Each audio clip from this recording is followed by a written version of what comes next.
خدا کی محبت، کیونکہ خدا نے دنیا سے ایسی محبت رکھی کہ اس نے اپنا اکلوتا بیٹا بخش دیا، تاکہ جو کوئی اس پر ایمان لائے ہلاک نہ ہو بلکہ ہمیشہ کی زندگی پائے۔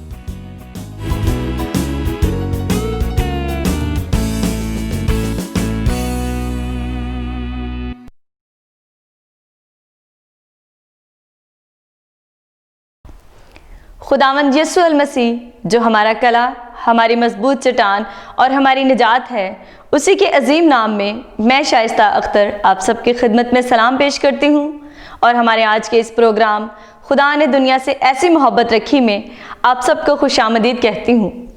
ناظرین، خداوند یسوع المسیح نے اپنے مبارک زبان سے یوں فرمایا کہ تم سن چکے ہو کہ کہا گیا تھا کہ اپنے پڑوسی سے محبت رکھو اور اپنے دشمن سے عداوت، لیکن میں تم سے یہ کہتا ہوں کہ اپنے دشمنوں سے محبت رکھو اور اپنے ستانے والوں کے لیے دعا کرو، تاکہ تم اپنے باپ کے جو آسمان پر ہے بیٹے ٹھہرو، کیونکہ وہ اپنے سورج کو بدوں اور نیکوں دونوں پر چمکاتا ہے اور راست بازوں اور ناراستوں دونوں پر می برساتا ہے۔ آئیے ناظرین، ہم بھی خداوند یسوع المسیح کی اس عظیم تعلیم پر عمل کریں، اور ابھی وقت ہے خداوند کی حمد و ثنا اور پرستش کا۔ ابھی ہم مس روپ جارڈن کی خوبصورت آواز میں یہ خوبصورت گیت سنیں۔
جی ناظرین، ابھی آپ نے یہ گیت سنا اور میرا ایمان ہے کہ آپ نے اس پرستش کے وسیلہ سے بھی خوب برکت پائی ہے، اور ابھی وقت ہے ہماری آج کی کہانی کا، تو آئیے آج کی کہانی سنیں۔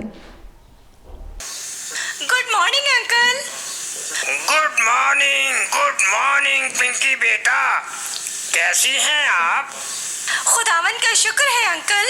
अंकल डेविड, कल आपने मुझे बताया था कि आदम और हवा बागे अदन में नहायत आराम और सुकून से जिंदगी बसर करते थे और जिस दुनिया में वो रहते थे वो कामिल और बेनुक्स दुनिया थी।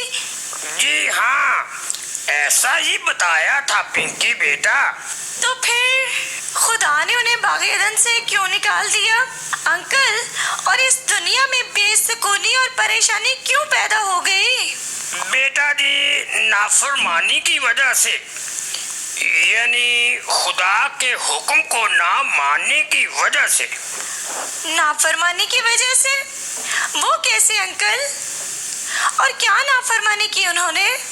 पिंकी बेटा, जैसा कि मैंने आपको बताया था कि आदम और हवा बागे अदन में बगैर किसी दुख तकलीफ और परेशानी के रहते थे। जी हाँ अंकल, बताया था आपने। और पिंकी बेटा, खुदा हर रोज उनके साथ बातें भी करता था। आदम और हवा बहुत खुश थे। वो बागे अदन का हर फल मजे से खाते थे। लेकिन क्या अंकल? लेकिन खुदा ताला ने आदम और हवा को एक हुक्म भी दिया था पिंकी बेटा। कौन सा हुक्म अंकल? खुदा ताला ने आदम और हवा को हुक्म दिया था कि तू बाग के हर दरख्त का फल बेरोक टोक खा सकता है, लेकिन नेको बद की पहचान के दरख्त का फल कभी ना खाना, क्योंकि जिस रोज तूने उसमें से खाया तू मरा। तो फिर अंकल, फिर क्या हुआ? आदम और हवा हर रोज खुदा से रफाकत रखते थे और उसकी फरमाबरदारी करते थे। वो खुदा की मानंद पाक थे। वो खुदा से मोहब्बत रखते थे और खुदा उनसे मोहब्बत रखता था। जी हाँ, आपने ऐसा ही बताया था अंकल। लेकिन फिर आदम और हवा ने खुदा की नाफरमानी कैसे की? शैतान एक बुरा फरिश्ता था और नहीं चाहता था कि खुदा ताला इंसान से प्यार करे। वो चाहता था कि अगर इंसान खुदा की नाफरमानी करेगा तो खुदा उनसे नाराज होकर उन्हें बाग से निकाल देगा और तमाम दुनिया उसकी तरह बुरी हो जाएगी। कितनी गलत बात थी अंकल। शैतान तो बहुत ही बुरा है। जी हाँ, इसलिए वो सांप में समा गया और बागे अदन में जाकर हवा को खुदा की नाफरमानी के लिए बहकाया। वो कैसे अंकल? वो हवा से कहने लगा, क्या वाकया खुदा ने कहा है कि बाग के किसी दरख्त का फल तुम ना खाना? तो हवा ने क्या जवाब दिया उसे? हवा ने सांप से कहा, बाग के दरख्तों का फल तो हम बेरोक टोक खाते हैं, लेकिन जो दरख्त बाग के बीच में है उसके फल की बाबत खुदा ताला ने कहा है कि तुम ना खाना और ना ही उसे छूना, वरना मर जाओगे। अच्छा, तो फिर अंकल, फिर क्या हुआ?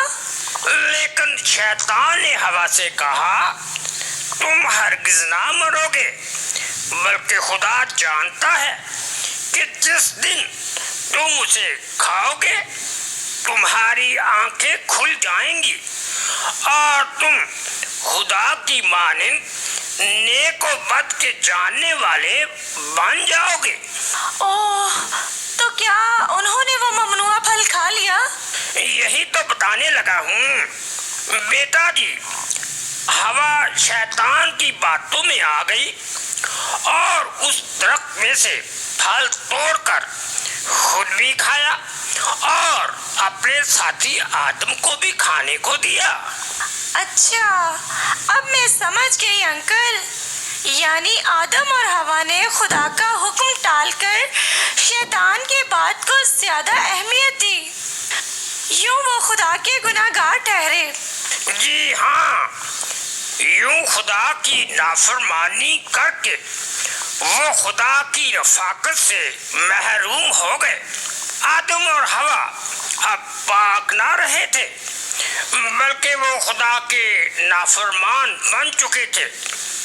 इसलिए शैतान ने इंसान पर फतह हासिल कर ली। तो अंकल, जब आदम और हवा ने नाफरमानी की तो वो खुदा ताला से शर्मिंदा तो जरूर हुए होंगे ना? जी हाँ, गुनाह करने के बाद उन्हें एहसास हुआ कि उन्होंने अपने खालिक की नाफरमानी की है। इसलिए दोनों अपने आप को छुपाने की कोशिश करने लगे, लेकिन खुदा से छुपना मुमकिन नहीं। फिर अंकल, फिर क्या हुआ? फिर खुदा ने आदम को पुकारा और उससे पूछा, क्या तूने उस दरख्त का फल खाया जिसकी बाबत मैंने तुझको हुक्म दिया था कि उसे ना खाना? क्या जवाब दिया आदम ने फिर? उसने अपने आप को बचाने के लिए हवा और खुदा पर इल्जाम लगाया और कहा, जिस औरत को तूने मेरे साथ किया है उसने मुझे उस दरख्त का फल दिया और मैंने खाया। यानी उसने अपनी गलती को तस्लीम करने की बजाय दूसरे पर इल्जाम लगाया। जी हाँ, ऐसा ही हुआ। फिर अंकल, खुदा ताला हवा पर नाराज तो जरूर हुआ होगा ना? खुदा ताला ने हवा से पूछा, तूने ये क्या किया? लेकिन हवा ने भी अपनी गलती तस्लीम ना की, बल्कि इसका इल्जाम सांप पर लगाया और कहा, सांप ने मुझे बहकाया तो मैंने खाया। लेकिन पिंकी बेटा, खुदा तो सब हकीकत से वाकिफ था, इसलिए पाक खुदा को इन गुनहगारों को सजा देना पड़ी। यानी उस गुनाह के नतीजा में उन्हें बागे अदन से निकाल दिया गया। बिल्कुल सही। बागे अदन से निकलने के बाद वो मुश्किलात, परेशानियों, बीमारियों और मौत का शिकार हो गए और उनका गुनाह पूरी नस्ल इंसानियत में फैल गया। अंकल, अब मैं जान गई कि आदम और हवा के गुनाह की वजह से उन्हें उस खूबसूरत बाग को छोड़ना पड़ा। बिल्कुल दुरुस्त पिंकी बेटा, आज की इस कहानी से हमें ये दर्स भी मिलता है कि हमेशा खुदा के अहकाम को उसके कलाम के मुताबिक मानते रहें, ताकि उसके साथ हमारी रफाकत हमेशा कायम रहे। अच्छा जी। हाँ जी। जी नाज़रीन, आपने हमारी आज की कहानी देखी और सुनी, और मेरा ईमान है कि आपने इसके वसीला से कलाम खुदा को सीखा है। और अभी वक्त है कि हम डॉक्टर मार्टिन लूथर की मुख्तसर कैटेकिज्म के वसीला से भी कलाम खुदा को सीखें। हमारा आज का मज़मून है बपतिस्मा की रस्म। आज इसमें हम सीखेंगे पाक बपतिस्मा का साक्रामेंट किस तरह मुकर्रर किया गया, यूनानी लफ्ज़ बपतिस्मा का क्या मतलब है, पाक बपतिस्मा का साक्रामेंट पानी का आम इस्तेमाल क्यों नहीं, और खुदाए सालूस के नाम से बपतिस्मा लेने का क्या मतलब है। आइए सीखें। खुदावंद यीशु मसीह के मुबारक और जलाली नाम में आप सबकी सलामती हो। आज हम खुदावंद के कलाम में से सीखेंगे बपतिस्मा की रस्म, और आज का हमारा सवाल है पाक बपतिस्मा का साक्रामेंट किस तरह मुकर्रर किया गया। आए बाइबल मुकद्दस में से इसके बारे में सीखते हैं। मत्ती 28वां बाब और उसकी 18वीं व 19वीं आयत। यीशु ने पास आकर उनसे बातें की और कहा कि आसमान और ज़मीन का कुल इख्तियार मुझे दिया गया है, बस तुम जाकर सब कौमों को शागिर्द बनाओ और उनको बाप और बेटे और रूह कुद्दूस के नाम से बपतिस्मा दो। हमने खुदावंद के कलाम में से सीखा पाक बपतिस्मा का साक्रामेंट यीशु ने खुद अपने हुक्म से मुकर्रर किया कि सब कौमों को खुदाए सालूस के नाम से बपतिस्मा दो।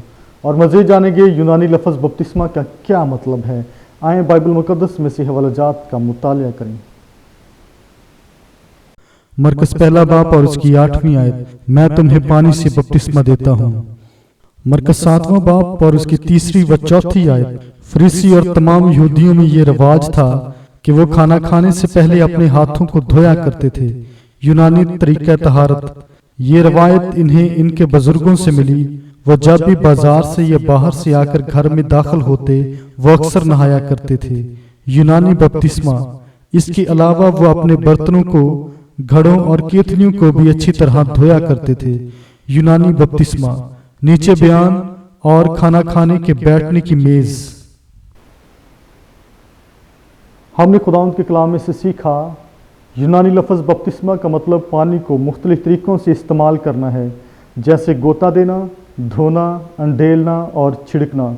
और मज़ीद जानेंगे पाक बपतिस्मा का साक्रामेंट पानी का आम इस्तेमाल क्यों नहीं। आए कलाम मुक़द्दस में से इसके बारे में जानते हैं। मत्ती 28वां बाब और उसकी 19वीं आयत, यीशु ने कहा, तुम जाकर सब कौमों को शागिर्द बनाओ और उनको बपतिस्मा दो। हमने खुदावंद के कलाम में से सीखा बपतिस्मा का साक्रामेंट पानी का रवायती आम इस्तेमाल नहीं है, क्योंकि ये पानी खुदा के हुक्म से इस्तेमाल किया जाता है। आए खुदावंद के कलाम में से इसके बारे में मज़ीद सीखते हैं। मत्ती 28वां बाब और उसकी 19वीं आयत, उनको बाप और बेटे और रूह कुदूस के नाम से बपतिस्मा दो। इफिसियों 5वां बाब और उसकी 25वीं व 26वीं आयत, मसीह ने भी कलीसिया से मोहब्बत करके अपने आप को उसके वास्ते मौत के हवाले कर दिया, ताकि उसको कलाम के साथ पानी से गुस्ल देकर और साफ करके मुकद्दस बनाए। हमने खुदावंद के कलाम में से सीखा बपतिस्मा का साक्रामेंट पानी का रवायती इस्तेमाल नहीं, क्योंकि ये पानी खुदा के पाक कलाम से जुड़ा हुआ है। और मज़ीद जानेंगे खुदाए सालूस के नाम से बपतिस्मा देने का क्या मतलब है। आए इसके बारे में खुदावंद के कलाम में से सीखते हैं। गिनती 6 बाब और उसकी 27वीं आयत, इस तरह वो मेरे नाम को बनी इसराइल पर रखें और मैं उनको बरकत बख्शूंगा। गलतियों 3 बाब और उसकी 27वीं आयत, और तुम सब जितनों ने मसीह में शामिल होने का बपतिस्मा लिया मसीह को पहन लिया। पहला करंथियों 12वां बाब और उसकी 13वीं आयत, हम सब ने एक ही रूह के वसीला से एक बदन होने के लिए बपतिस्मा लिया। इफिसियों 2 बाब और उसकी 19वीं आयत, अब तुम परदेसी और मुसाफिर नहीं रहे, बल्कि मुकद्दसों के हम वतन और खुदा के घराने के हो गए। हमने आज के कलाम में से सीखा खुदाए सालूस के नाम से बपतिस्मा देने का मतलब है कि खुदा हमें अपने मुबारक घराने का रुकन बनाता है। हमने खुदावंद के कलाम में से पढ़ा, सुना और सीखा। मेरी दुआ है इस कलाम के वसीला से खुदावंद आप सबको बरकत दे। आमीन।